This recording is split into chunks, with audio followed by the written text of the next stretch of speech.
What's up? It's your boy Kevin to turn on this motherfucking YouTube shit. This is serious. Wow, what the fuck?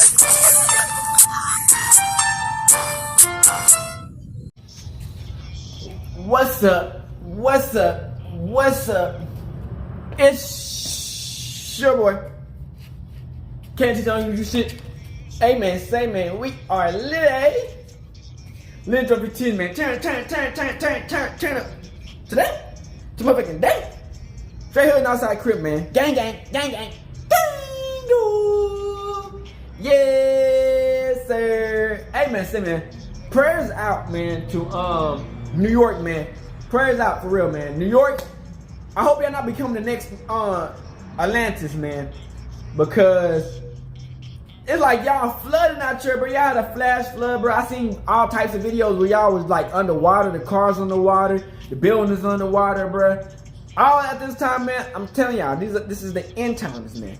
Y'all be careful, man. You never know what can happen, man. So just be prayed up out here, man. Come tell the black Hebrew Israelite, man. You know what I'm saying? The Jews, man. We out here, gang, outside, crib, man, for real. All right, today, motherfucking day. Straight hood and outside crib, man. Alright, gang. We finna talk about one of the most legendary rappers of all time. You dig? Like Crip on gang. We finna talk about Tupac, man. You know what I'm saying? Now, you know, Tupac's story, man. His life. Why we talking about Tupac, man? His life is resembles mine a little bit.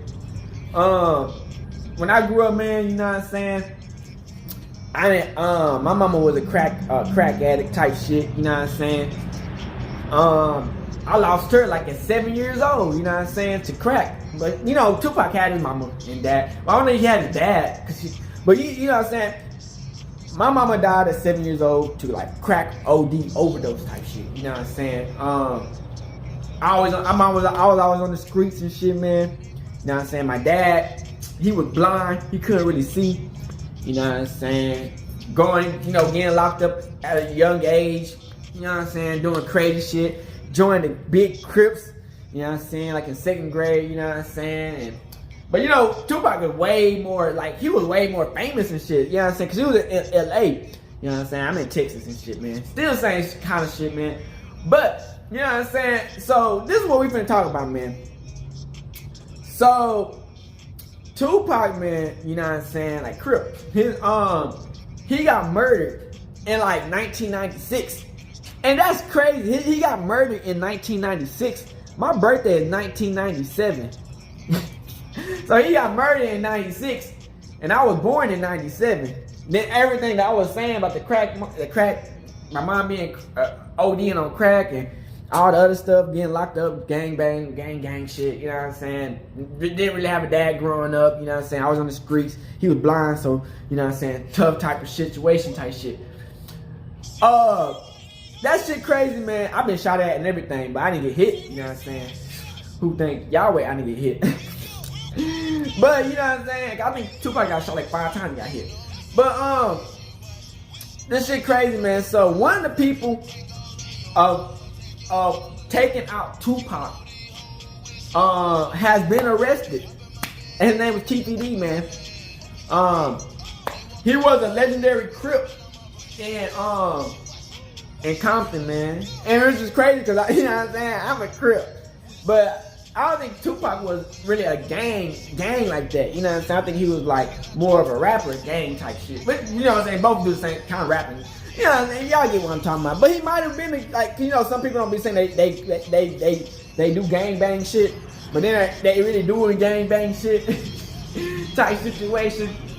So, you know, man, I guess Keefe, man, and Tupac had drama, man. And, you know, Pac popping off, going crazy. You know what I'm saying? Trying to go crazy against the ops and shit, man. And I guess they allegedly jumped some nigga and it's supposedly be Keefe D's nephew and shit. And then I guess Tupac, you know, so he had a bonnie on his head. And then he already, you know what I'm saying, turned up, you know, he was lit as hell.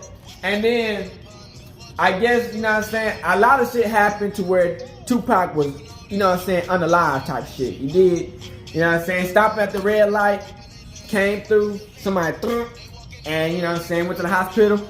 They pulled a cord on Tupac, man, which is crazy, man.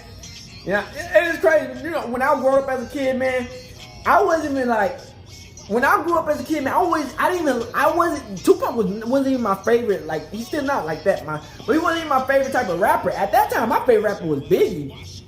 You know what I'm saying? Biggie was, because he wore a lot of blue and shit. And he was like, his songs and shit. And then he had the movie, the Biggie movie and shit, man. Biggie was always my favorite type of rapper. Like, I didn't really find out about Tupac's life until I guess middle school, or maybe high school, maybe. Like, cause you know what I'm saying, I was always a Biggie fan. You know what I'm saying? Then I found out, I was like, hold on, wait, so him was a crack fiend too, and then like all this shit, and you know what I'm saying, and dad wasn't sharing shit. I'm like, damn. So it's just like a little shit like that, man. But you know, like I said, my mama died type shit when I was 7. So you know what I'm saying, over crack OD. You know what I'm saying? She was always locked up too, man. You know what I'm saying? My mama was always locked up type shit. You know what I'm saying? She was hood, crazy. You know what I'm saying? Always locked up, and you know, she died outside of getting locked up and shit though. But she had like 4 kids, like me, and count my other sisters and shit. Cause I was the only boy. I was the only boy. I had 3 sisters. Well, on my dad, count my dad, he probably got another kid, that's a daughter. But I got 3 sisters. And that shit crazy, man. I'm the only boy. And my dad, he had a sister. He got a girl. So I got 4 sisters. I'm the only boy. Wild shit. But so we got what's going down, man. Man, Tupac, man, you know, he motivated so many people, man. You know, I think Tupac was low key on what we talking about now, like we the Hebrew Israelites. I think he was low key trying to hint it out type shit. But you know how that industry life is. You know, you can't really just say everything you want to see, because you know, see what happened with Kanye. But you know, like, we the Hebrew Israelites, the Jews and shit, you know what I'm saying? So it's like, you know, I think he was kind of low-key hinting that to people when he was alive and shit, low-key type shit, man. But, so we have the videos, man. This video is going to be pretty long, you know what I'm saying? So y'all ain't going to probably see for a little bit, man. It's going to be Keefe D statements. Then y'all going to get a little bit of Tupac, what's going on. Then, at the end, which there's going to be some long videos. It's going to be, man, I guess these are the people who found out who took Tupac out. So they got the whole diagram, and then the diagrams of the shit. They got the niggas talking from their fucking interviews, nigga. Like literally, nigga, they got the interviews. Other niggas like on Vlad TV. His channel his channel is working with the FBI. Gotta be, but you know what I'm saying. I ain't saying he is, but his channel is. So hey, cause he got his whole interviews of everybody who was in that little clique, that gang, yeah, on the thing. So yeah, man, it's crazy, man. So Keefe D got locked up, man. And I think Orlando and all the other people, they all dead. So it's like they only got like 2 people left who they can, like, you know what I'm saying, who they can say who has something to do with it. And the main person they trying to get, they got Keefe D, they trying to get somebody else. They say who put the hit on. So it's like, we were just, and you know, if y'all was looking at my videos, we were just talking about him like a few days ago. So it's crazy, man. So we have the videos, man. Make sure y'all stay tuned and enjoy these videos, man. Y'all shot up the BMW that Suge Knight used Tupac as a shield. That ain't true neither, man. That ain't true. It's not? Nah. Why you say that? That ain't true. I was there. Pop was demised of his own. He was the demise of his own, or his action. He shouldn't have did that bullshit. You know what I'm saying? Especially he don't have no business getting involved in that. He ain't have no business doing that. So when y'all was shooting up the BMW, what was Suge Knight's reaction? he was getting down, trying to duck. Anybody that got some sense, you know, get their ass down. But he was getting down there. He was trying to get out the fucking way. So he wasn't trying to grab Tupac? Nah. And while y'all was shooting up the BMW, Tupac was trying to get in the backseat? He just looked like he was breakdancing. And bullets was hitting him. Y'all shot. So when it comes to the rumor that's been going around, man, that you might be getting arrested for the murder of Tupac, any last words? Dude, I'm a man, understand through it all, dog. Whatever the law got to offer me, I'm gonna come through it, you know what I'm saying? I'm staying tall through it all, dude. They do come arrest me, what the fuck I'm gonna do, you know what I'm saying? Yeah, I'm staying through it all. The law got me, homie. God got me, homie. That's why I'm still here and everything, dude. You know, the law got me. And I'm not worried about that or nothing like that, what I'm gonna do. If they do come arrest me, all I want to do is just try to do the best, hire me some good attorneys and try to get up out the shit. You know what I'm saying? Because they would have never found out everything. All that shit was a big cross. You know what I'm saying? It crossed me. All he did was he was in it for money gang, dude. You know what I'm saying? But nobody supposed to ever find out that bullshit, and dude was in there for money gang. And I'm done with that.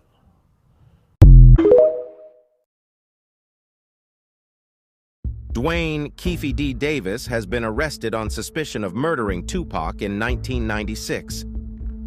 Authorities raided Keefe D's wife's home in July, searching for evidence against him. The gangster admitted to being in the car which shot at the hip-hop legend 27 years ago. Keefe D was taken into custody on Friday morning by Las Vegas detectives and has been charged with murder with the use of a deadly weapon. For more updates on this case, visit dailymail.com. We was gonna party and shit. Got our little drinks. Meanwhile, Tupac and Suge are driving towards the 662 Club. Behind them, there were some girls screaming, "Tupac, Tupac."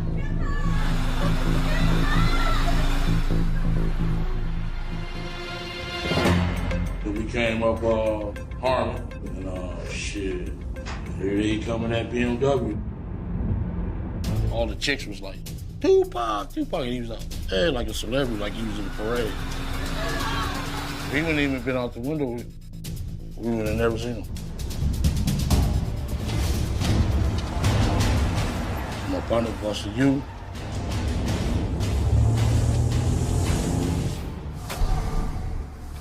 When we pulled up, I was in the front seat. Happened to see my friend, Suge. Suge looks over, he sees you. Yeah. He looks right at you. Yeah, he looks at me.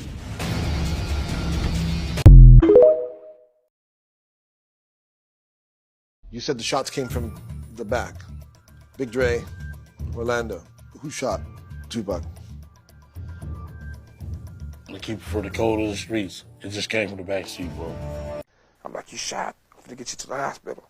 I'm driving, telling him I'm finna get to the hospital, kick back. Pac looked at me and said, you know what? You need the doctor more than me. You the one shot in your head. And we laughed the whole time going to find our way to the hospital. That's the conversation we had. It wasn't, Pac was a man the whole time. It wasn't that he was like, oh, I'm shot. He cracking jokes. He like, yeah, they shot me. He said, but you shot in your head. Look at your head bleed. Look how much it's bleed. That was Pac. And I'm like, man, shut up. I'm finna get you to the doctor. So he was conscious on the way to the hospital? He was conscious on the way to the hospital. He was conscious in the ambulance. He was conscious after they did the surgery. What was the last thing that he said to you? They love me. We was in the, we was going in, we was on the thing that was getting there. I was like, Pac, we the last one left. When we talking, this how we talking. He said, homie, I'm straight. I love you, homie. I'm gonna be straight. I love you too. Woo, woo. That's what it was. There was a report earlier this week in the New York Post that Tupac was looking to leave Death Row Records. Mm-hmm. Is that true? You should answer that. You don't take a person like Tupac who, if you listen to every song on All Eyes on Me, every song on Machiavelli, every time he do an interview, what's the first thing he say? Death Row.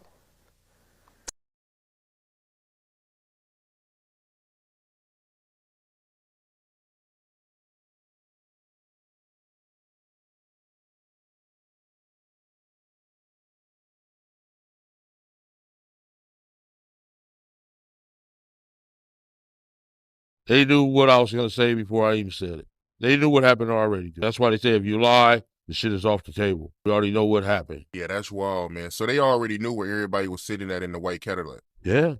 It's a psychology board. If you look at, pay attention to that shit'll fuck your mind up. I'm just like, you know, these gangster motherfuckers, don't look at that fucking board. Don't pay attention to it. And they know I was hard, dude. I used to give them the blues, like, tell them to kiss my ass, God be bring it, all that old shit. Even that fucking day they came, fuck y'all. You know what I'm saying? I ain't doing shit. Fuck y'all. How you feel about the people that feel like Big Dre, he shot Tupac? Because you did make a confession some years ago, man, and you said that you gave the gun to Big Dre, but he got cold feet. So Orlando, he ended up snatching the gun and shooting Tupac.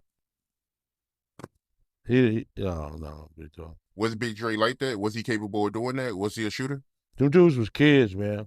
Both of them dudes was kids back then. Dre was an all-CIF basketball player, dude. Nice shot, all that shit. Dunking and all that shit. Dre was an athlete. It wasn't about that, you know? So he didn't pull the trigger? Man, we already discussed that. Was you trying to get me in jail again?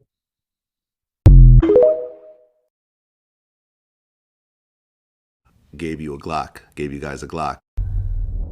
So let's talk about what happens next. You know, based on what the book says, Zip gave you a Glock, gave you guys a Glock, and you guys tossed it in the back seat. And Bubble Up was a driver, and Baby Lane and Freaky were in the back seat. We was just all in the car together. Okay. This was the white Cadillac? Yeah. Okay. So you guys are driving around, and then you hear these girls say, Tupac, Tupac. No, we coming up, what's the name? What's that, Flamingo? Yeah, I think that's Flamingo. We was coming up Flamingo and got to the light. We was going to go drink and smoke some weed, and he happened to be hanging out the window. He was hanging out the window like he was in a parade. Tupac? Yeah, he was. So what happens next? And we just came, and shit. I ain't gonna go into the details like that, you know what I'm saying? But, you know, you got it in the book. You done played it, everything else, you know what I'm saying? Yeah. Well, in the book, you said that as you're driving up towards the BMW, with Suge driving and Tupac in the passenger seat, and you said that Tupac pulled out a gun. It looked like he was reaching, yeah. Yeah, it did. Okay. Yeah. Did you actually see a gun? No, shit. Once he got the reaching, I got the ducking. So someone from your car That's what happened. started shooting at Tupac and Suge. Lane starts blasting. You say Suge looks over, he sees you. He looks right at you. Yeah, he looked at me. Okay. When he looks over at you, and then, you know, Tupac's busy getting shot. Evidently, the story is Tupac's trying to either get out In of the back seat or something. Yeah, what do you see happening inside of their Jumping car? in. I seen a bullet going Suge's head. I thought he was dead. So Orlando shot across Dre? He leaned over on the window. We rolled down the window, popped. Who was it? They would drove on my side. I would have popped them. You know what I'm saying? But they was on the other side. Right. I'm not gonna go into details on that one. Keep it streets on. Tonight, Mr. Shakur, it's this way. What's that way? Don Cornelius prepared a special section for death row. A special section? No one wants any trouble. Man, I just want my award. Trouble? I understand, but we're gonna just guide you. It's a better section anyway. It's very Hold on, comfortable. that's Keefe D's South Side. Yeah, Crip. Yeah, but I know him when he was little. It's all good. Let me go holler at him real quick. I'm gonna help you to get to your section. Yeah.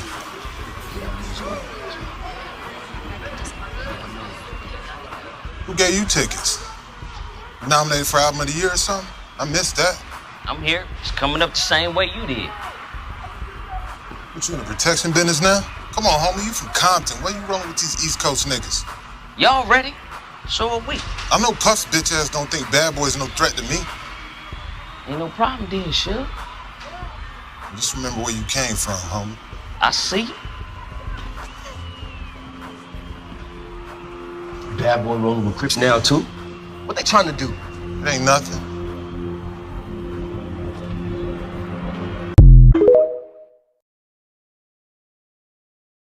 But the last man alive is Keefe D. Keefe D is a Southside Compton Crip who was tied with Eazy-E back in the day. He was allegedly one of the most powerful dudes in the set, and he's also Orlando Anderson's uncle. There have been rumors about Keefe being involved ever since the shooting went down, and a few years ago, audio from Keefe's confession leaked to the public. Keefe was facing 25 to life on drug charges, but instead of taking it to trial, he took a plea deal and agreed to tell the cops everything about the night Pac was killed. And this is how it all went down according to him. After Orlando got jumped by Pac and the Death Row dudes, he met up with Keefe and the rest of the crew to figure out the next move. According to Keefe, an affiliate of Puffy named Zip told them he had some straps stashed in his whip that they could have, and that's where they got the 40 Glock that was used to kill Pac. They would have probably gone after Pac anyways for putting hands on Anderson, but Keefe says that Puff already had $1 million on his head and they had the perfect opportunity to collect it that night. Keefe told the cops that Puffy originally just wanted them to take out Suge, but that changed after Pac dropped the track Hit 'Em Up. Hit 'Em Up is one of the most savage diss tracks in rap history, and Pac called Puffy out by name when he raps, "We bust on bad boys, niggas fucks for life. Plus, Puffy trying to see me, weak hearts I rip, Biggie Smalls and Junior Mafia some mark ass bitches." The track was cold enough that it made Puffy want to kill Pac, and Keefe says this is how it happened. At first, it was 2 vehicles full of Southside Crips, a van and a white Cadillac. They went to Club 662 to wait for Suge and Pac, but after half an hour, they still hadn't shown up. Keefe was in the van at first, but the dudes in there were getting nervous about the situation, so he hopped in the caddy with Orlando and the other dudes. They decided to hit the strip and start looking, and that's when they saw some girls yelling at Pac from another car. Keefe and the rest of the Crips hit a U-turn and pulled up behind Suge and Pac, and Keefe passed the Glock to the back seat. Keefe was sitting in the passenger seat, so he didn't have a good shot when they pulled up on the right side of Suge's car. Orlando was sitting behind Keefe, so they tried to give the gun to a dude named Dre who was behind the driver. Dre didn't want to take the shot though, so Orlando grabbed the strap, reached across Dre, and started letting off shots. Keefe and Suge had both came up in Compton and had known each other since they were 7 or 8 years old, and that night they made eye contact right before a bullet hit Suge in the head. Keefe thought he was dead at first. Back then, nobody knew about Keefe's side of the story except the police, but a few years ago, Keefe revealed that he had cancer and wanted to let everyone know what happened. He wrote a book and talks about how the shooting went down, and he told DJ Vlad that when they first rode up on Suge's car, it looked like Pac was reaching for a strap. What a lot of people don't realize is that the Death Row dudes clapped back at Keefe and the rest of the Crips. Reggie Wright Jr. was the head of security at Death Row, and he told Vlad one of Suge's right-hand dudes chased him down and started letting off shots. Keefe told Vlad that a few days later they met up with Zip in LA, and Puffy called to ask, was that us? Zip was supposed to bring the $1 million that Puffy allegedly put on Suge and Pac's heads, but Keefe and the crew never got the money.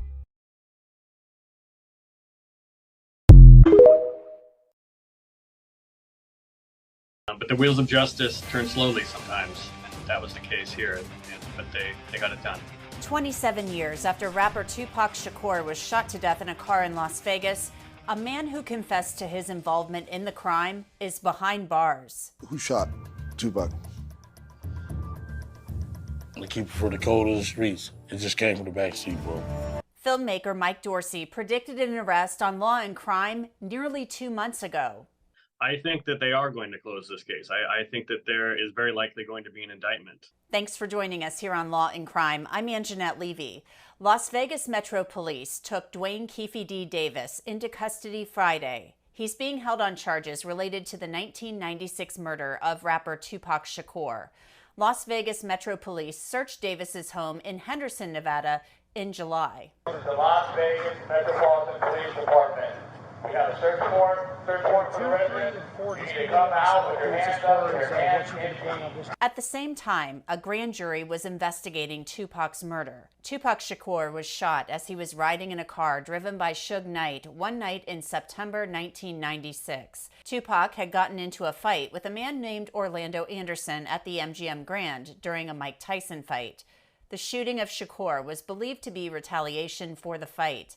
Keefe D. later confessed that he gave Anderson, who was his nephew, the gun to shoot Tupac Shakur. He made the statement in a proffer to police, but the statement could not be used against him in court. Years later, Keefe D admitted his involvement in Tupac's murder in his book, Compton Street Legend. Many view the book as a confession. Keefe D wrote about that night. I pulled out the Glock that Zip had given me and tossed it in the back seat. Bubble Up did the driving, Baby Lane and Freaky were riding in the back. Like two rams locking horns, Suge and I looked each other dead in the eye. The terrified expression on Suge's face read, "Damn them N-words." He goes on to write, one of my guys from the back seat grabbed the Glock and started busting back. Tupac Shakur died days later, and his murder would remain unsolved for years. Orlando Anderson was shot to death the next year. Filmmaker Mike Dorsey worked with retired LAPD detective Greg Kading on the documentary Murder Rapp, which looked at Kading's investigation into the murders of Biggie Smalls and Tupac Shakur. I spoke with Dorsey about the news that Dwayne Keefe D. Davis had been taken into custody. Well, this has been, for me, kind of a 10-year journey since we put out our doc, Murder Rap, which was the first documentary that put out his taped confession that his crew did this. And my reaction is that this has just been a very long time coming, and very, very, it's just an exciting day to finally have this. We didn't think this was going to happen at a certain point. It just seemed like so much time had gone by. You started to wonder, is it really going to happen or not? But the wheels of justice turn slowly sometimes, and that was the case here. But they got it done. You said that you thought an indictment would be coming, but now you're saying you didn't think this would ever happen. So did you feel like it was taking too long? Because we had heard some rumblings that a grand jury was looking at this. I'll just say, initially we had heard that it was going to happen very quickly. It seemed like an indictment was, 6 weeks ago, an indictment was like happening, and then nothing. And we heard the grand jury was convening, and it was very airtight. They're not telling us anything. They aren't telling the public anything. So you do start to wonder after weeks and weeks go by if they're really going to pull it off or not. Mm-hmm. What do you think? What kind of witnesses do you think they have? Because everybody else that was in that vehicle that night is dead. Sure. I know some of the people that they've spoken to, but I can't disclose that. But correct. I mean, all three of the other people that were allegedly with Keefe in the shooter's vehicle, they've all died since this happened. Some of the key witnesses, like Tupac's bodyguard, is dead. Tupac himself, of course, being the closest witness, is dead. Suge Knight, being the next closest witness, will probably never talk about it. So I don't know exactly who they've spoken to that could help them build, a case around Keefe. But I do know that when Murder Rap came out, we heard from a lot of people that had information on this case that had never disclosed it before, who said that it basically filled in the gaps for them of what they already knew. So my guess is that that's who they've been talking to, is people like that who have pieces of the story. And when you put them all together, it's like this tapestry that comes together of a case. In some of these interviews, Keefe D seemed very cognizant of the fact that he had to be careful about what he said. So he obviously knew that he still was at risk of possibly being prosecuted, but then he goes and writes this book. Right. Yeah, when he did his interview with BET for Death Row Chronicles, which came out in 2018, he had an attorney with him present for that interview. And then after that, I don't know how much legal counsel he was getting. It's almost like when that came out and nothing happened to him, I wonder if maybe he got lulled into this sense of, I guess they're not going to do anything. I'll just keep doing interviews, and I'll be careful on my own and do what I think, I can get away with saying without going too far. But yeah, it seems clear. I mean, the fact that you bring a lawyer with you to an interview to make sure you don't say too much does tell you that he must have, at least in the back of his mind, considered that he might still be able to be prosecuted for this. Mm-hmm. And a proffer deal, when he did his original, statement to the police about this, 15 years ago, that only covers what he says that day in that meeting. If he went on CNN that night and said the same story, they would be able to use that interview against him. So I think he knows full well he had to be careful what he said. So what do you expect to come next? Obviously, Keefe D had to know something might be coming since a search warrant was executed on his home. Sure. We don't know what the charges are yet. I'm hoping that if there's a press conference today, that they'll tell us what he's actually being charged with and confirm, of course, that it's for this case. Mm-hmm. And the next, I would think that he might want to do a deal, or that they might be interested in doing a deal. I don't know anybody wants this to go to trial and have that circus in Vegas, and so I would suspect that they would try to do a deal, but I don't know. The Associated Press is reporting that a judge ordered Keefe D held without bail. The prosecutor on the case was quoted as saying during the hearing that Keefe D was the on-site commander who ordered the death of Tupac Shakur. For Law and Crime, I'm Anjanette Levy. I'm talking here. I'm specifically staying here with the talent. They're the ones that's making the money. Right. They're the ones creating the opportunity, but they're the ones that are doing the talent. Isn't there a reason to want to go really find out the truth for not only fans, families, people involved, businesses involved with them? Isn't there a reason to even go deeper with that? Well, for us, there's a saying in investigative circles, it's not what you know, it's what you can prove. And knowing what happened is one thing, but then going to court and successfully prosecuting people to bring them justice, that's a different thing. It's just a different, ball to juggle. And so we know what happened conclusively with all confidence. And so that is the reason why I speak about the case and why I wrote the book about the case, is because I believe the public should at least be informed as to what took place in the investigation, what evidence we developed, and how this all fits together. But as far as prosecuting people and getting judicial justice in these cases, it's never going to happen. That's done. Yep. The best thing we could have done, rest in peace, Afeni Shakur, the best thing we could have done was at least let the family and their friends know what happened. And many of those people have given us their feedback saying, we've always known that was the truth. Who the family and friends have told you? Oh, absolutely. We've always known that to be the truth. Yeah, many of them. When I spoke with his aunt, Gloria, and I told her about the book and explained what was in it, she said, that's very interesting. Thank you for all your time and effort, but we always knew that. So, and of course, we know that Afeni Shakur had sued Orlando Anderson after the shooting, claiming that he was the shooter. How much after? Almost, within a year. Because he was going around at parties talking about, I'm the one that killed Tupac, and Keefe said, why don't you stop talking? You're being too loud. Yeah, he was boasting about it in the neighborhood. So it was not a well-kept secret. The people in the neighborhood, in their inner circle, they all knew that he was responsible for it. But again, it's very difficult to then get those people with any credibility up on the witness stand and prosecute successfully. What are the chances of another thing? Like, do you think we're at a point right now, due to, again, social media, where to start another East Coast, West Coast type of stuff is pretty much mathematically impossible to do it today? I do believe it is, just because of technology. Sure. Back when Tupac was shot in Las Vegas, there was no traffic cameras. Even the video that we see during the fight between these two at the MGM, it's so grainy you can barely even make out images.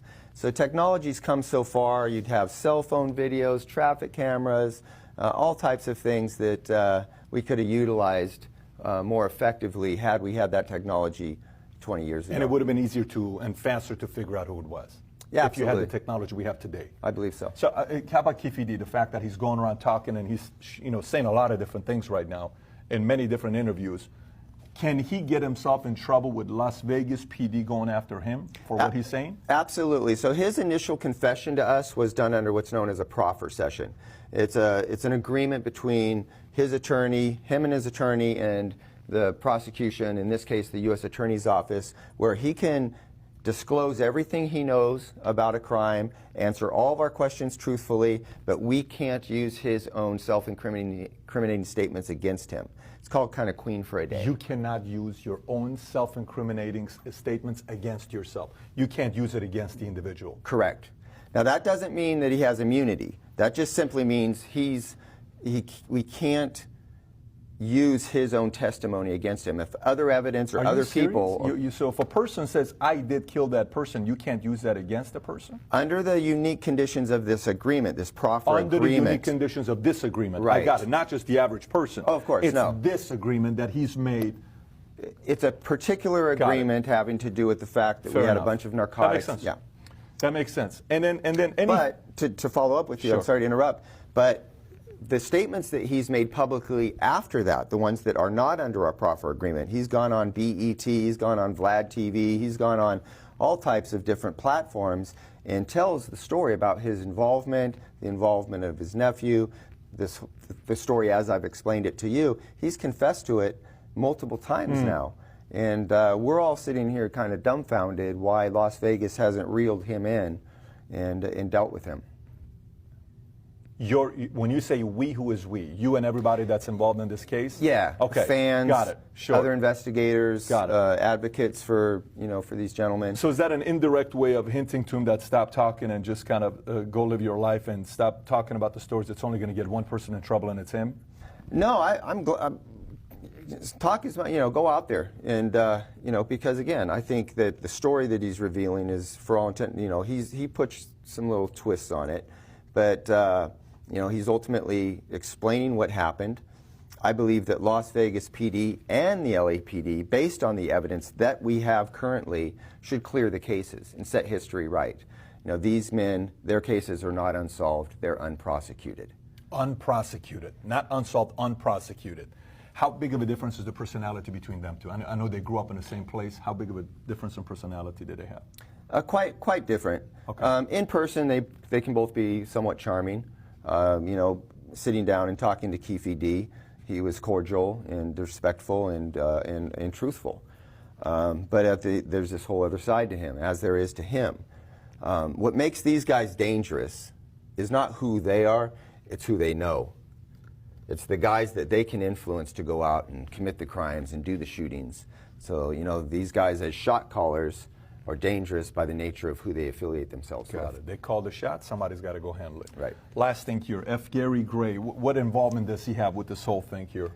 So, F. Gary Gray was producing a show called Straight Outta Compton, basically the feature film showing the development and life of NWA.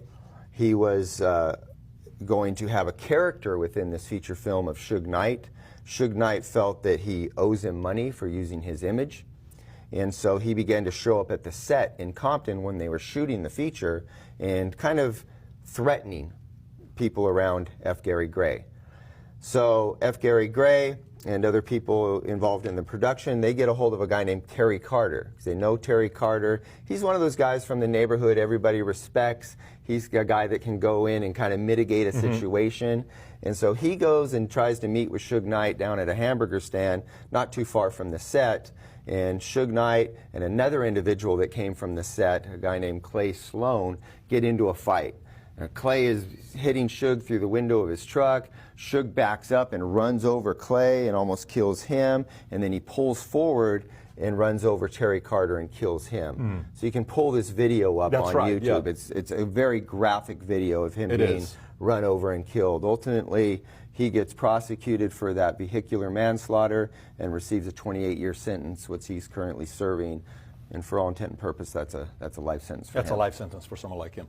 Have you ever had a sit-down with him face-to-face? Or no, I've conducted tons of surveillance with him, listened to phone calls with him, and obviously seen all of his interviews, but I've never actually sat down face-to-face with Suge.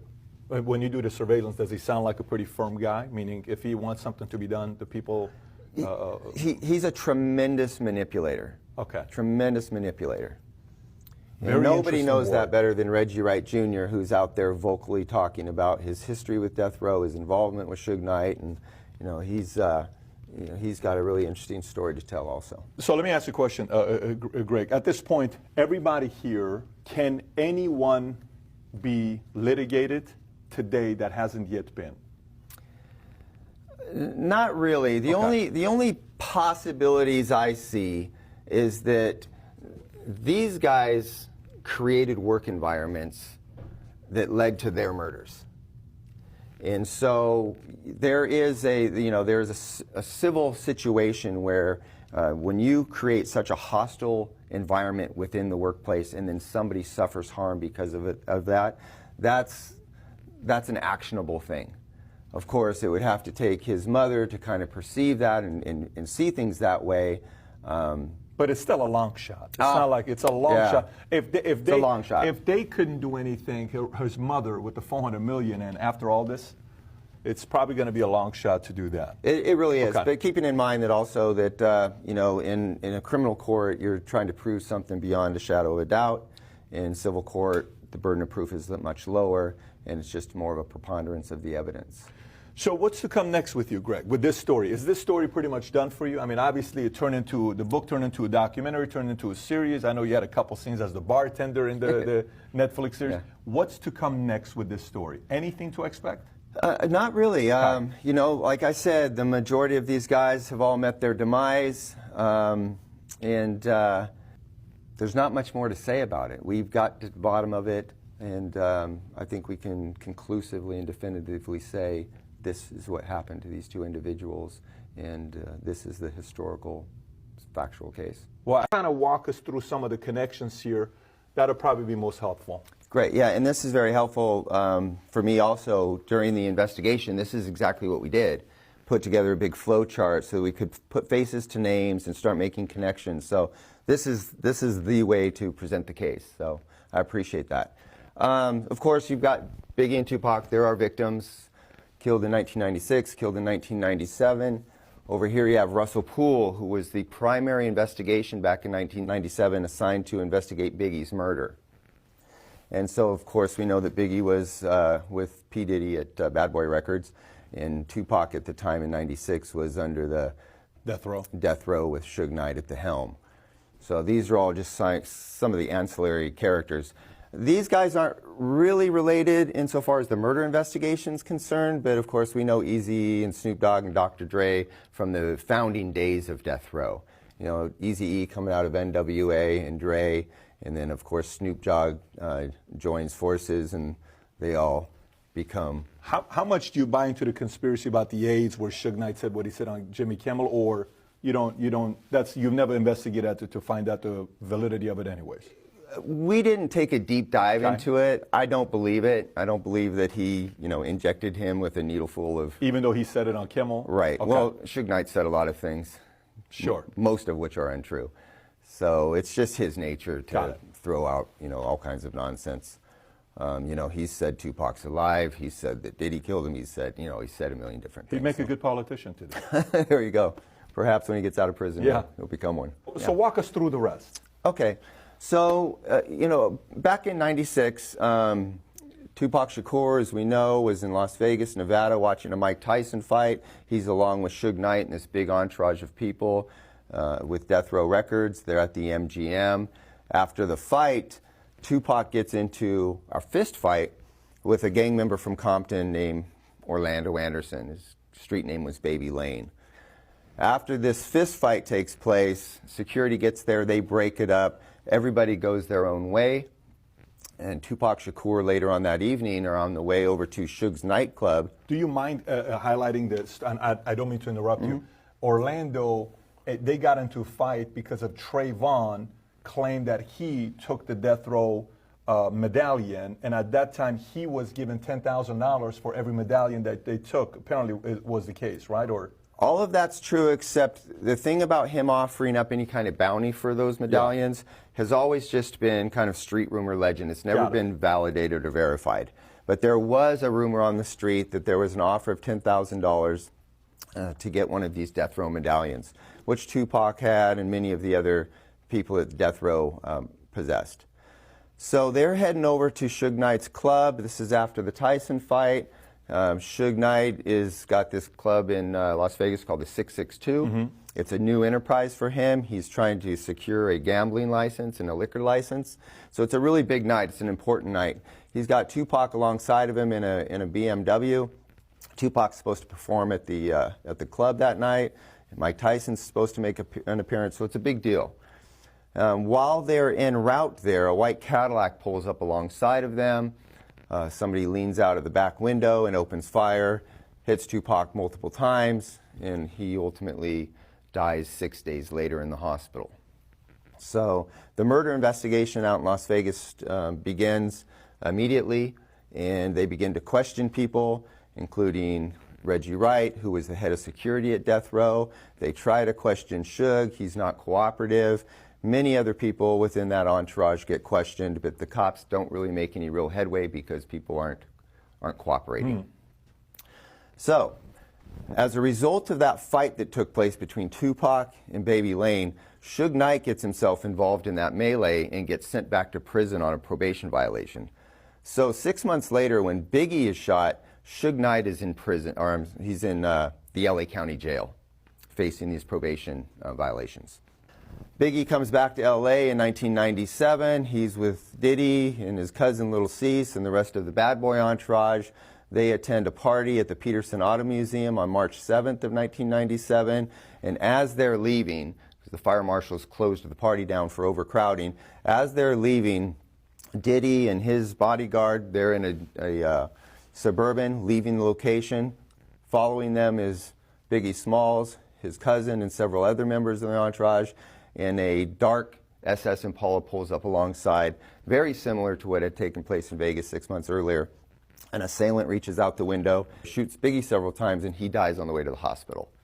So now the 1997 Biggie Smalls investigation is unfolding, and it's assigned to this guy, Russell Poole, who is an LAPD robbery homicide detective. Got it.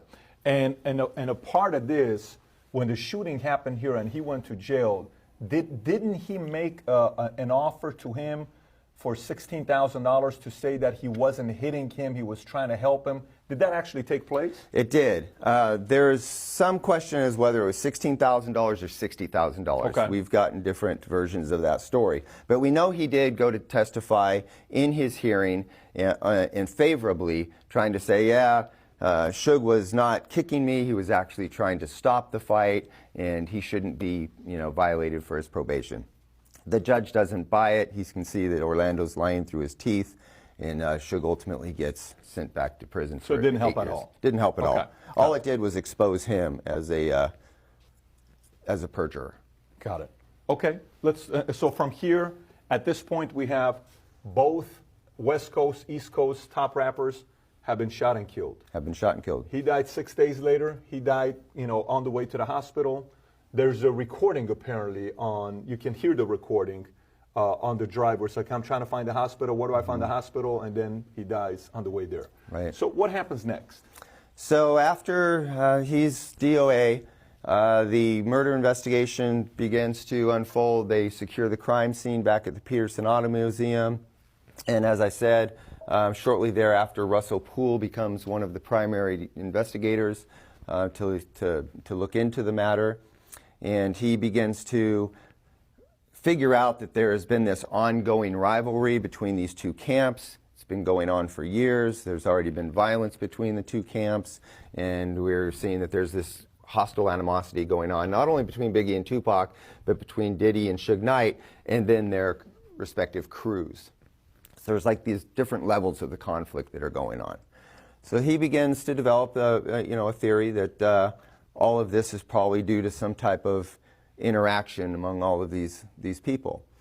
And then an unexpected thing takes place. While he's investigating that, he hears and responds to a shooting that takes place between two LAPD officers. This guy, Frank Liga, who was working undercover narcotics at the time, and an off-duty officer named Kevin Gaines.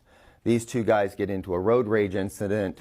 They both pull guns on each other. Frank Liga shoots and kills Kevin Gaines, and during the investigation of that shooting, he finds out that Kevin Gaines is driving a vehicle that's registered to Suge Knight's wife, and during the follow-up of that investigation finds out that Sharitha Knight, his wife, was actually dating this guy and had been for some time, an LAPD officer.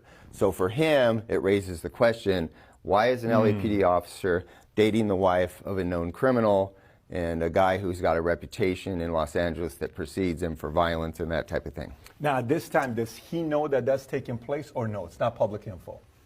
Suge is aware of the fact that this incident takes place. He's aware of the fact that they've determined that his wife has loaned her vehicle to this police officer. Did he know it pre the event or he learned afterwards? He knew it before. Oh, he so was he knew aware about it. that He was his wife. aware. Okay. Yeah. So they were kind of separated okay. On the outs. Yeah. So Johnny Cochran ultimately defends the lawsuit that's lodged against the police department representing Kevin Gaines. It doesn't really go anywhere, but Johnny Cochran is of course a infamous LA lawyer. Oh yeah, oh yeah. So during by the way, his credibility, does he have a strong credibility of who he was with his past? At the time, Russell Poole was known as a really diligent, hardworking, respected detective. Had he worked on something this big before, a case this level? Just some ancillary involvement. You know, when Cosby's kid was killed in Los Angeles, he'd worked hundreds of gang homicides and gang investigations. He's got experience. This isn't somebody that he knows what he's doing. He knew what he was doing. Okay. And I remember when this took place, both of these events took place, P. Diddy, Puffy, and Snoop got on and they interviewed and they said, we got to bring it together. And it was a way of them trying to bring peace. Let's bring West Coast, East Coast together. You could tell there was fear in both of them, because if this continues, he's probably next. There's a lot of other people that are going to be next, so they're trying to bring peace. Yeah, well, particularly Snoop Dogg. You know, I think he was in the middle of it. Dre didn't really want anything to do with all the violence and nonsense going on around Death Row, which is why he ultimately left. One with Dre. He just wanted to produce and do his thing and make great music. So he wasn't about all this drama that was going on. Snoop also, he just wanted to, you know, he wanted to do the same thing for all intent and purposes, make music. He wanted to be able to go to New York and, you know, do things out in New York and promote his music out there. But this conflict going on between them was making all of that very difficult. Did you watch that when that interview took place, when they were trying to bring peace? Like, do you when you're investigating, do you look at those types of things or not at all? Oh, of course we do. do. Like, you know, hey, we're really not trying to hurt anybody, nothing really happened. Or does that actually bring more attention to say, why is he getting on there saying something like this now? Does it put more of a target on him for saying that, or no? Personally, I think he would have preferred there be a truce, a peace. Pre both of these events or post? Prior. Okay. And after, both. Because I think he knew how dangerous this was over here. You know, he's a New Yorker. He's not a gangster by nature. He's just a guy who wants to make music and be an entrepreneur and you know, not have to deal with all of the crap that was going on around Suge Knight. When it got really bad was when they were in Atlanta, and both of these guys and their entourages were at a nightclub, and they got into a little squabble over some girls on the dance floor, and you know, one thing led to a pushing match, and then of course security tells them all to go outside, and then his bodyguard pulls a gun and shoots and kills his bodyguard. So now there's blood on the ground. He holds him responsible for the death of his friend, and the conflict is really bad. This all takes place long before these guys get killed. How much before? So that shooting in that was in 95 in Atlanta. Okay, so a year before. So a year before this. And of course, even before that, 94, he gets assaulted at the Quad Studios in New York and believes that both Puffy and Diddy, at least for a little while initially, he thought that Puffy and Diddy had set him up and they were responsible for that, that robbery. I don't think so whatsoever. And I think he came to learn that it wasn't these guys. In here, amongst these guys, is it fair to say that these three were not gangsters? He was the only one? Correct. Definitely not these guys. You know, he was a drug dealer, just a street corner guy. You know, of course, Diddy was coming up in the music business and kept his nose clean for all intent and purposes. Suge was definitely from the neighborhood. He wanted that whole gang atmosphere and reputation to be what Death Row was. And Tupac ended up kind of becoming an affiliate of the gang that Suge Knight represented, which was the Mob Pyrus. He was not a gang member in any way, shape, or form, but he certainly was associating with them and claiming them because he was looking for protection. Not only protection, but a sense of, you know, for lack of a better brotherhood and belonging. Which is most of them, though, right? Most. If you get into a gang, you're missing something. There's not a father figure. There's not a French brother you have, so you kind of want to get into something. But based on what I read, is Tupac had a lot of different personalities. One day he's the entertainer, one day we're taking over the world, one day it's a philosopher, one day it's the gangster, so you didn't know who really showed up. So, you know, even him not necessarily taking claims of one certain city, whether it's Baltimore, New York, LA, what are you really representing, right? Yeah. But he was man of the people, yet not really affiliated to any gang. So background-wise, would you say he wasn't like an OG gangster compared to him? Oh, no, none whatsoever. You know, he was a complicated guy, but, you know, he certainly wasn't, you know, a gang member. Okay. We call him an affiliate just by this, you know, just by nature of the fact that he's affiliating or associating with them. But you don't call him a gangster or a gang member? So, not at all. Got it. Not at all. But we do have to remember that he was at odds with these guys. When he was in jail, Suge was the one that came out there and rescued him, got the bail money up, brought him to Los Angeles. allowed him to make some, you know, phenomenal music. And so he saw in Suge a big brother or possibly father figure or mentor. And then, of course, Suge Knight's entourage embraced Tupac, and he saw with them a sense of belonging. Got it. Okay. So what happens next?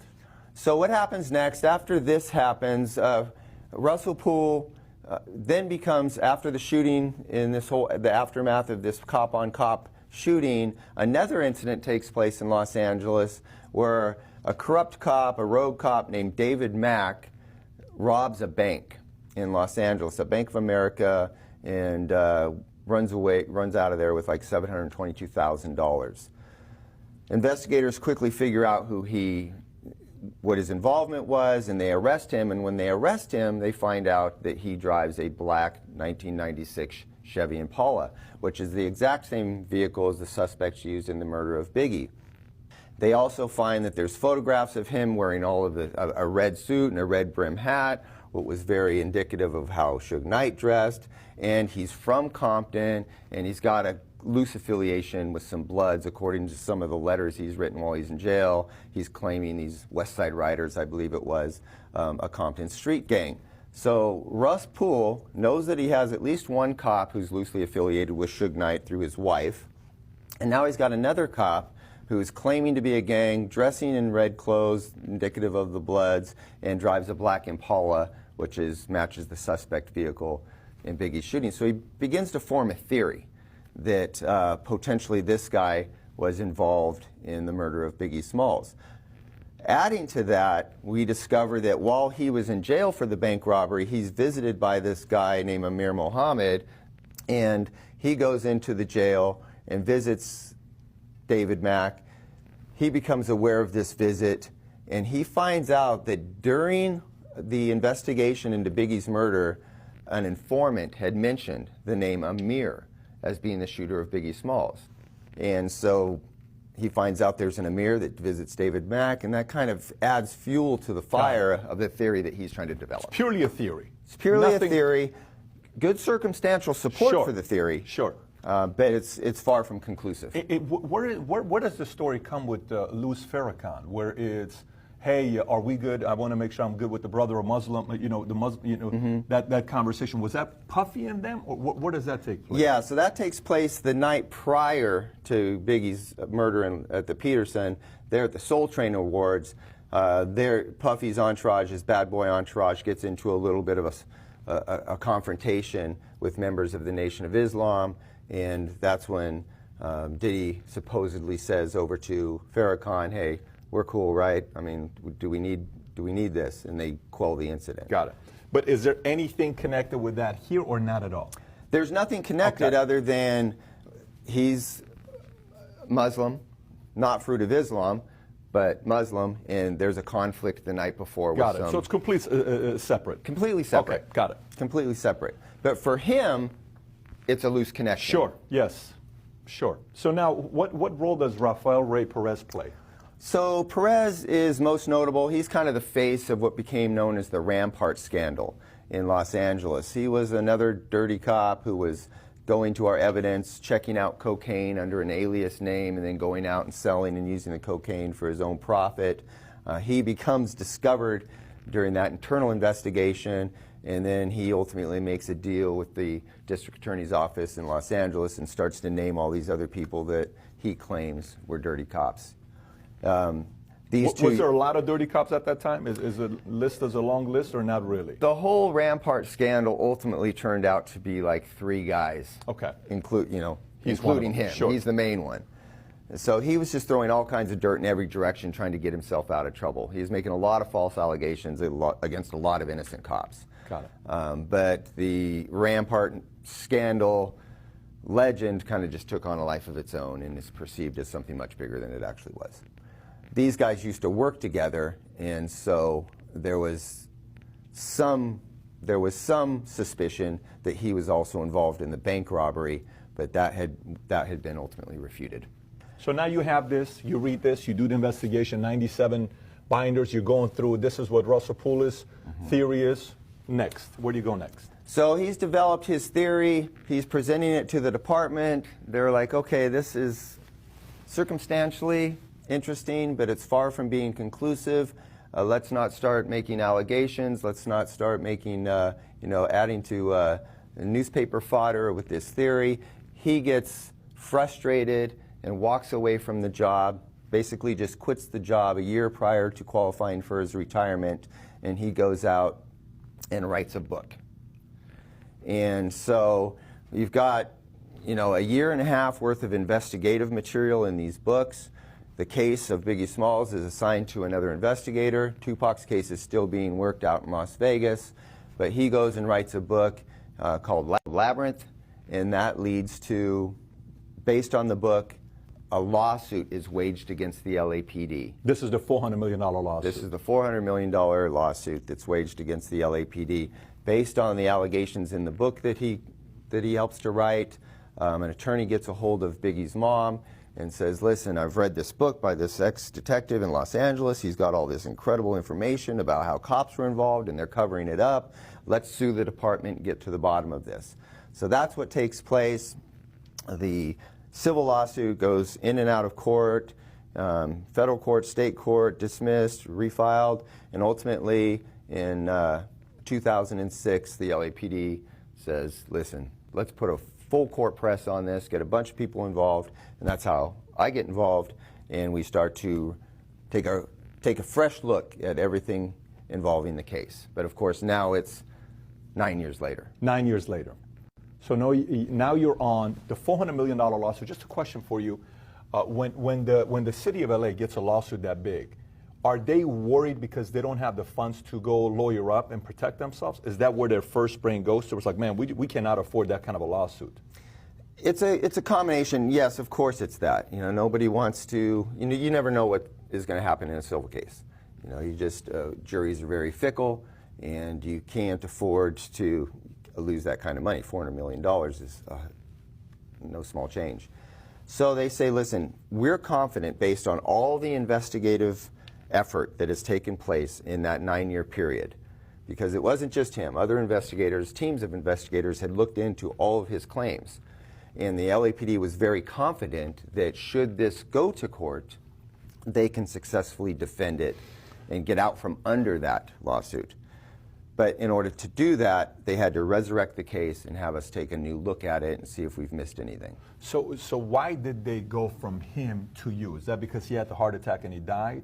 No, he died years later after we'd already been involved. He died long after the fact. Long after that. Yeah, he just died a few years ago. Who was he about to have a meeting with that he was, and then something happened where he had a heart attack right before that?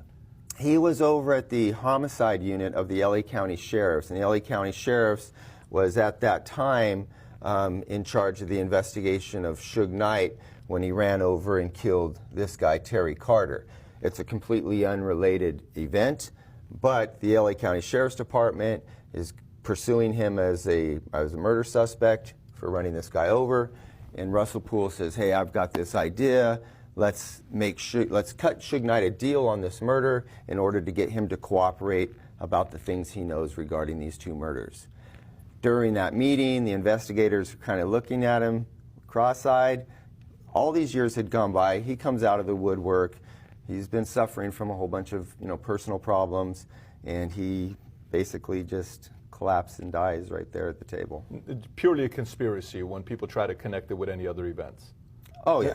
It's just a conspiracy. Nothing happened. He died from a heart attack. Died from a heart attack. Okay, got it. Tons of stress for years. Yeah, I mean, makes sense. It's the world filled with stress. So, you explained the situation perfectly well. Now, what do you do next? So as we get involved, we're going to treat all these theories as if they're true, and then through a process of elimination, come up to the one that we can't disprove, and that's the most viable theory, and then we're going to try to corroborate that. So as we're looking into this, we know about all the conflict that's taken place between these crews, between Bad Boy and Death Row and Pac and Big, and of course the gangs. So we ultimately want to corner this guy, because we knew that he was he's a known gang member from Compton. We know he was in Las Vegas at the time of Tupac's shooting, and we know that he was at the Peterson Auto Museum the night that Biggie was killed.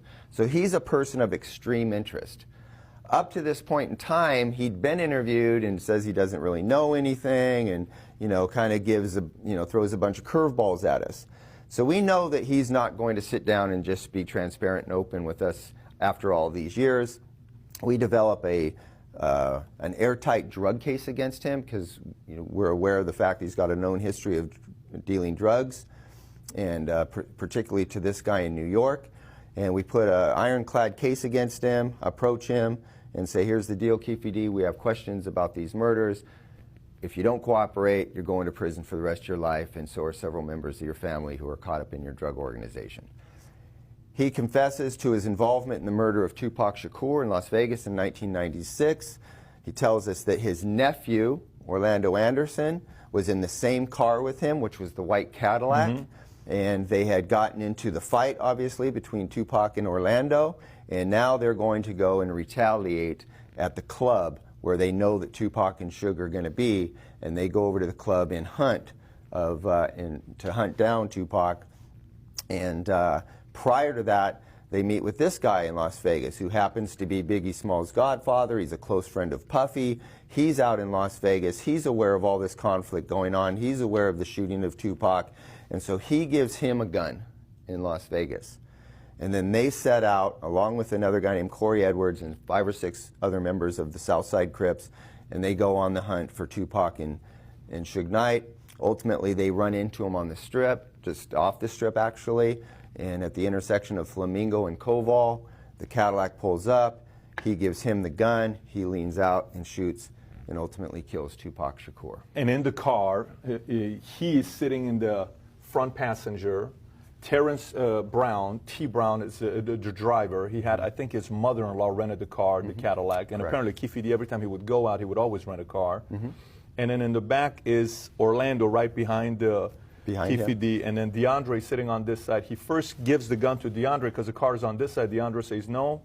Then Orlando says, give it to me. He turns around and he shoots, gets him. So that's pretty much the event that takes place. And a lot of it was the attention because the girls were hollering, hey, Tupac, hey, Suge. And they figured out they're them. They made a U-turn to go get him, right? That's right. Yep. So where do we go from here? So now, by the way, he looks like Cuba Gooding Jr. from American Gangster, not Frank Lucas, but the guy that Frank Lucas was going up against, who was making Blue Magic and spicing it up and selling it for a cheaper price.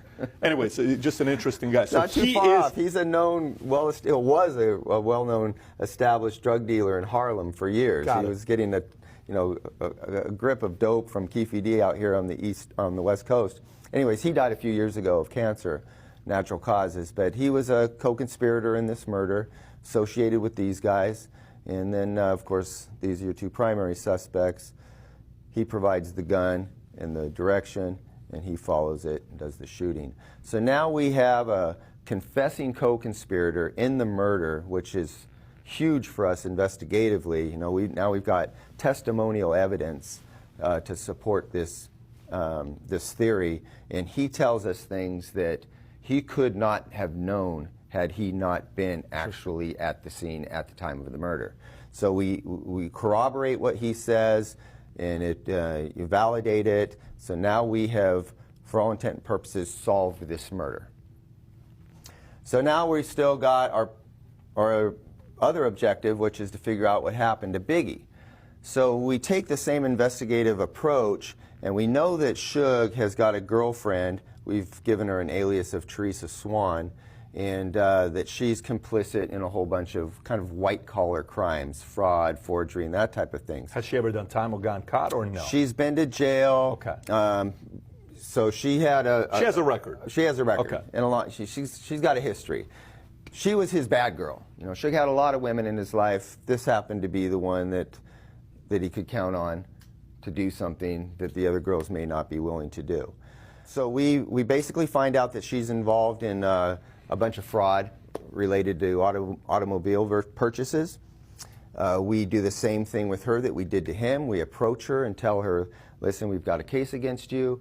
We're not only going to send you to jail, but we're going to have your young children put into foster care, and your world's going to take a big 180 if you don't tell us what you know. She ultimately breaks down, confesses that after the murder of Tupac Shakur, Suge's at the county jail. She goes and meets with him. Suge says, listen, I want Biggie killed. I want you to go ahead and get a hold of my boy Poochie from the neighborhood. He knows Poochie's a known shooter, and he agrees to pay her $25,000, half of which she gives to Poochie, and they conspire to do the murder. So on the night of Biggie Smalls' murder at the Peterson Auto Museum, she goes to the party. He lies in wait outside in a dark-colored Impala that Suge Knight had purchased for him. And as Biggie Smalls and the entourage are leaving, he just simply pulls up alongside, starts to shoot, hits the big man, who dies on the way to the hospital. So this was validated by Teresa Swanelli, whatever name you gave her, was validated by her. Correct. Right? Okay. And based on another interview with Reggie Wright, he always saw them, but away from everybody talking. It was almost like it wasn't a public relationship. It was more like a private relationship they had. Friendship. Right. When you look back at the activities around Death Row, and specifically Suge Knight and his entourage of gang members, they were always out front and center. That was the image that Suge Knight wanted for his record company. Reggie Wright explained to us, but the relationship with Poochie was something completely different. Poochie would stay in the cut. Poochie and Suge would always go off on their own to have private conversations. We knew he was already wanted for at least one murder, and so he was the kind of guy that you would go to if you needed something like that done. Is it fair to say that on this list of all these faces, the toughest guys on this list, he would be one of them? These are your killers. Okay. Right here. Got it. Right? These are your CEOs in a shot caller. Got it. But these guys, at the top of the food chain, and because this whole thing never got dealt with responsibly, these two guys suffer the consequences. Got it. So what happens next? So now you know Poochie's it. You guys make a letter that, hey, he testified and he's already told us right before he died. And even on the letter, you put the date of the letter was April 1st, 1998, meaning April Fool's. Which yeah, I think we were just trying to be a little bit too clever, but ultimately it worked. She reads the letter that's a ruse. It's a fictitious confession letter that was signed by him and given to an attorney before he was shot and killed in 2002. On a motorcycle. On a motorcycle driving up the street. Most of these guys have all, expired. So we show her the letter. She says, wow, that's exactly what happened. We tell her, well, why don't you tell us what happened in your words? She explains her solicitation with Suge Knight and how he had paid her and how he had told her to get a hold of him and commit the murder. So we corroborated her statements, and now, for all intent and purposes, effectively have solved both these murders because we have corroborated co-conspirators that are confessing. So that's where we go to the department. We say, listen, we've got all the goods. The department then has their attorneys reach out to Valletta Wallace in the estate and say, listen, we've got new information in the case. It undermines and refutes your civil case. You can continue to pursue that and spend money, but this is where we're going with it. Valletta Wallace, an attorney, hearing that, they decide that they're going to retract their lawsuit. It's dismissed, and the whole case. $400 million. Whole case. Never happened. Whole case goes away. You've said that you believe behind all of this is Puffy. You've said this yourself with $1 million, whether it was $1 million, whether it was $500,000. Tell us a little bit about that. What I believe happened with Puffy was that, again, I don't think he wanted this conflict to get worse than it already was. And if he could figure out a way to quell that, he would. In fact, we have a statement saying that Puffy had reached out to the members of the Nation of Islam to approach Suge Knight and say, hey, let's have a peace treaty, let's squash this thing, but Suge wanted nothing to do with it. So he was trying to get out from under this imposing threat, knowing that Suge held him responsible for the murder of his friend, and whenever he would come to LA, he knew that Suge Knight was trying to hunt him down. We have a reported incident, an investigation where Suge Knight had accosted one of his associates at a Christmas party in Los Angeles, and they beat the living shit out of this guy. He almost lost his eye in an attempt for these guys to gain knowledge about where he lived in Los Angeles. So he undoubtedly becomes aware of the fact that these guys are actively hunting me down. They're kidnapping, assaulting people. My life's definitely in harm's way. And so I think that out of that desperation and fear, he turned to the streets and said, can you guys kind of handle this for me? Because he knew that if you're going to deal with these gang members, then the best thing to do is get their natural enemies to do the work for you. And is that the $1 million? $1 million was on the... According to Keefe D, he says there was a kind of a loose conversations at Greenblatt's up on Sunset in which Puffy allegedly tells Keefe D, listen, I'm gonna, whatever it takes to get these guys off my back, I need you to take care of them. He says we wanted $1 million. Diddy's like, whatever. But again, I have to couch that with the understanding that he was in fear for his life. I fully get that. Yeah, I fully get that. So, but the $1 million is from him, but you don't know really if it's $1 million or it's $500,000. Because I think it's just boastful talking. Okay, got it. You know, it's like if I see a really nice car that I like to purchase from you, and I just, man, I'll give you $1 million for that. Yeah. It's just that kind of like loose. So how about the part where Zip gives him the gun? He says, listen, right now's the time to do it. Everyone's in town. Go to 662. Here's a gun that I have. He leaves it to him with the car. Right. He gives him the gun. And then afterwards, when they talk on a call, he says, was that us? And they're on the call together listening, and Zip says, yes, that was us. Keefe says, yes, that was us. Yes, that was us. Yeah. Keefe says that was us. And then he says, we'll take care, Zip says, we'll take care of the money. 6 weeks later, he's not getting the money. And, you know, he's finding out maybe he didn't get paid. And then afterwards, he meets with an associate of P. Diddy, Puffy, saying, yeah, we did pay, but Zip kept it. And then when they met, is that all been verified that maybe he did keep the money or they did not pay? We don't have anything to validate other than his claim. Got it. He's claiming that he had people that were closely associated with Eric, with Zip, that told him, hey, Puffy paid $500,000 and Zip kept the money. So that's his claim. We do know that these two people do exist and that they were associated with him, but those people have never verified that. So that unpaid debt was definitely never collected. So why were you removed from the case in 2009, or a year before your retirement? Why did they? I mean, obviously the show is called Unsolved, right, on Netflix. Why was it like, listen, you're going a little too deep with this. Stop what you're doing. We're gonna remove you and go a different direction. For the LAPD, once we bring them the confession of Keefe D, their attitude is like, okay, well, that's Las Vegas's case. Pass all the information you have on Tupac's murder to Las Vegas. Let them deal with Keefe D. Let them follow up and handle their own murder case. With Biggie's case, now the LAPD is out from under this massive lawsuit. They're breathing a sigh of relief. They've just spent millions of dollars conducting this investigation with wiretaps and narcotics buys and all of this, it was a large operation. And at that point in time, they realized prosecution-wise, it's going to be very, very difficult to take the remaining co-conspirators, which at that time really consisted of Keefe D, Eric Martin, and Diddy, and prosecute these guys based on the sole testimony of a convicted drug-dealing gang member. So they realized that it's going to be very, very tough to prosecute these people. We've spent enough time and energy on this.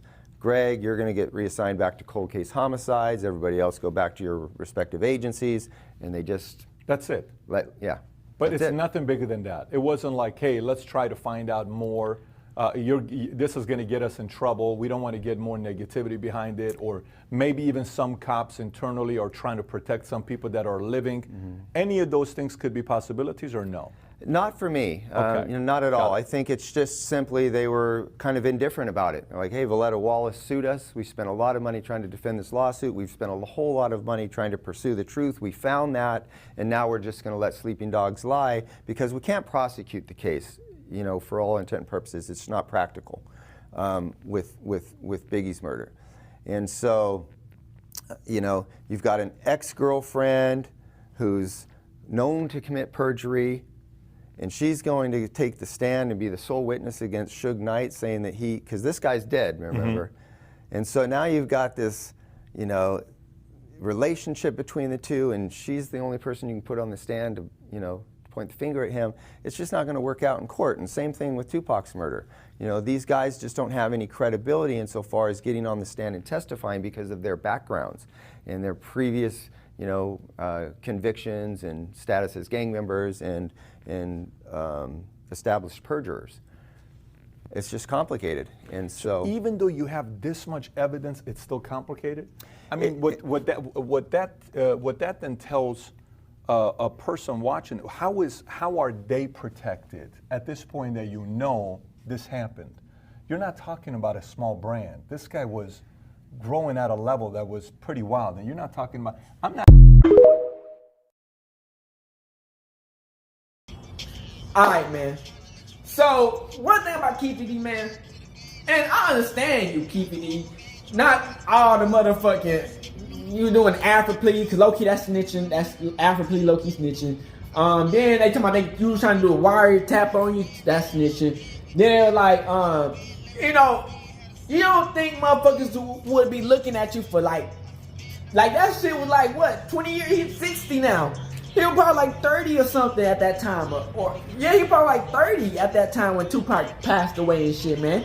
The person, they said he threw the gun in the back of the person who did it, he already died. So everybody dead in that bitch. Even Biggie. Biggie was part of Diddy shit. So it's like, he got blamed out. So it's like, you know what I'm saying? So it's just, and if y'all look at the video how I was getting at Diddy, man, I went off on Diddy, low-key. I went off on Diddy, man. I went off on Diddy. I ain't gonna cap, man, because it's like, he act just like that. I'm telling y'all, if y'all paying attention to what's happening over here in Africa, nigga, he act just like that nigga they took out in Nigeria, nigga. Like, that nigga was working for the gov, man. That's why I be thinking, man, it's like, a lot of you niggas, man, you never know, man. You get to them type of status and you get like to them type of money field shit. You gotta do shit that you like when you get into that type of situation, man, when you making all that goddamn money, you a social icon, they know you, you know what I'm saying? You got sometimes they make you play by their rules, man, cause it's like you get into it's like the corporation system type shit. And you know what I'm saying? When you taking deals from like Ciroc and all these crazy ass motherfucking liquor shit, yeah, you gotta be, they if you don't work with them, they taking that shit away. You know what I'm saying? Y'all saw what happened to Kanye. He said what he said, they took the whole Adidas contract away. Nigga, I wouldn't want to be a billionaire if I can't say we the Hebrew Israelites. The fuck is we talking about? You know what I'm saying? So it's like, man, Keefe D, man, he low-key set himself up for failure, man. But at the end of the day, I think he wanted to let people know, like, hey, man, hey, nigga really was out here, man, you know what I'm saying? And, he getting old and shit. People say he has cancer. So they like, man, if he do go to prison, because they lock him up, if he do go to prison, and for years, man, it's like they said that he might not even make it for the whole life penalty anyway. So it's like, you dig? So it's like, but it's like they might not even got the whole thing to lock him up. I don't think they got enough. I don't think they got the rights to use all his words he said against them. But you never know, because you know what I'm saying. These motherfuckers find ways to work around the system. They you know what I'm saying. They got all these fucking rules to work around their own shit. You know what I'm saying. They know the loopholes and everything in these fucking shit. You know what I'm saying. So it's like Keefe D, man. I guess he was under P. Diddy. Like I said, he was under P. Diddy. And I guess they were saying that P. Diddy owed that nigga some money. And P. Diddy gave it to somebody else and he never get paid. But this shit is wild, man.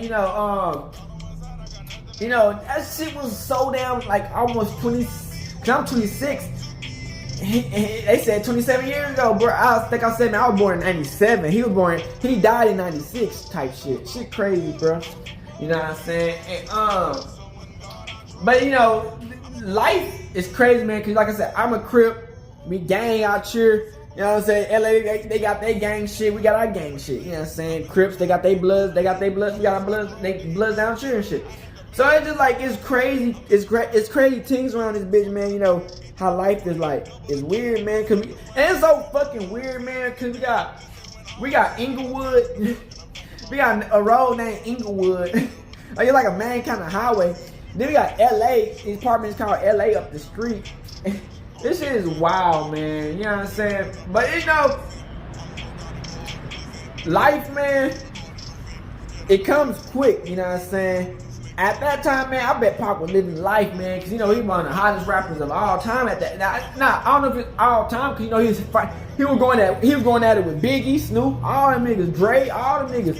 So it's like, it was a whole bunch of more Eazy-E, you know what I'm saying? They had a whole bunch of other niggas in that bitch too, but, you know, Pac just ended up being the main icon from that time. Him and Biggie, man, basically him, Biggie, Eazy, and Dr. Dre. But you know, forgive me for all the people who really was putting some work in that time too, man, because there's a whole bunch of other rappers who just, you know what I'm saying, just killing the game in the 90s, man.